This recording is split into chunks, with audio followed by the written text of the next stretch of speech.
Hello, good morning students. Please subscribe the channel, drop a like, share and comment. Today's transcription number 421 of Sir Kailash Chandra's volume number 20 on the speed of 100 words per minute. Start. Sir, very valuable suggestions have been made both in regard to the housing policy of the Government of India and also in regard to prefabricated housing in the context of this Hindustan housing factory. Sir, I would like to say a few words about the housing policy of the Government of India because many members have touched upon it. Sir, we undertake housing in two particular ways. One is social housing that we undertake through the state governments, and the other is contract housing, which is undertaken by the Ministry of Housing through the Central Public Works Department.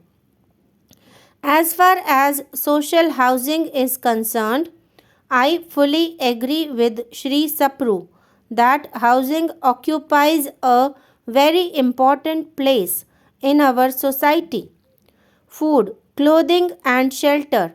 We have always been proclaiming that they are the three tenets of our socialistic pattern of society.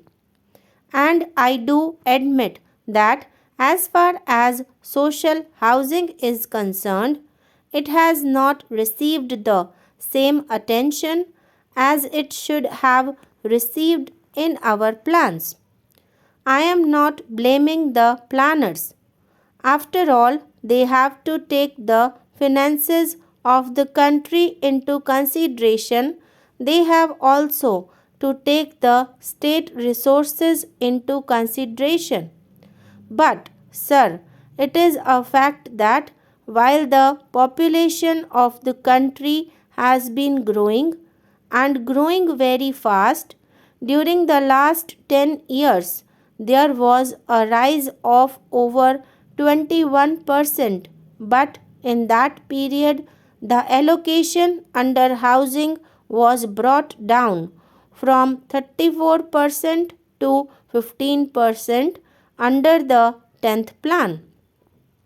That has been our misfortune. And, sir, the states too, in spite of the fact that the allocations have been lowered, have also not been very active or enthusiastic about the housing programs.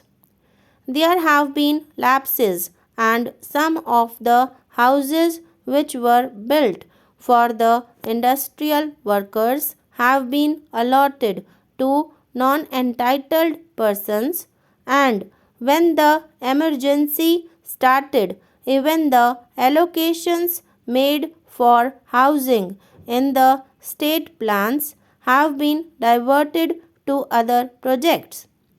They are good projects, important projects, but if we concede that housing gives a man a certain amount of satisfaction, security of life, a home, housing has to receive some priority, if not a very high priority. I have taken this up with the finance minister and the planning minister. I have also been to the Life Insurance Corporation. The Life Insurance Corporation has been very helpful. Now, sir, I come for a short while to the housing which is undertaken directly by my ministry. A reference has been made to Delhi. A reference has been made to the unfortunate conditions under which government servants have to live, and the last speaker very rightly remarked that the rents in Delhi are on a very high side. I have to accept all those premises. since I took charge of this ministry.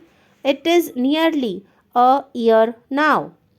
I fully examined the problem from all its aspects. I find, sir, that previously we have been more concerned with paying house rent allowances to our government servants. We have been taking property on lease.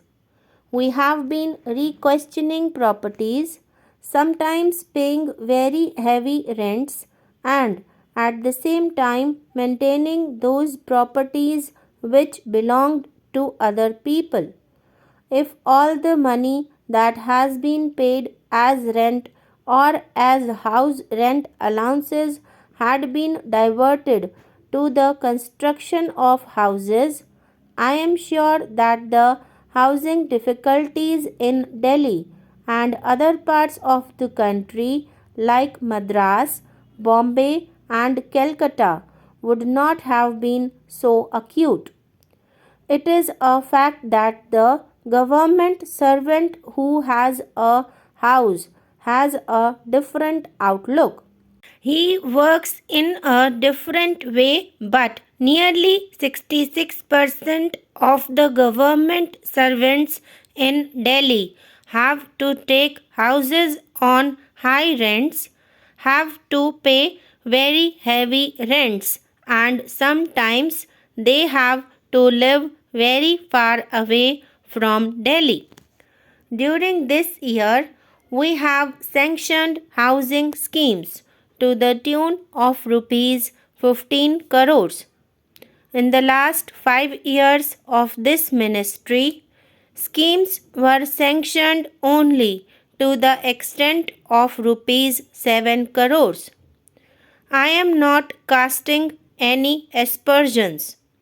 What I am trying to say is this, that I have doubled the program of housing within 1 year as compared to what was done during the last 5 years. I hope that we should be able within the next few years to give a certain amount of satisfaction to the government servants who have to work under very difficult conditions in Delhi. It is not a very happy position in which I am when I am told by the government servants who come to see me that every minister has a house, every member of parliament, more or less, has been provided with some sort of accommodation. Members of the Planning Commission, judges of the Supreme Court, senior officers, every one of them has a house, and that too very near to the place of work. But as far as the poor government servants are concerned, most of them have no accommodation.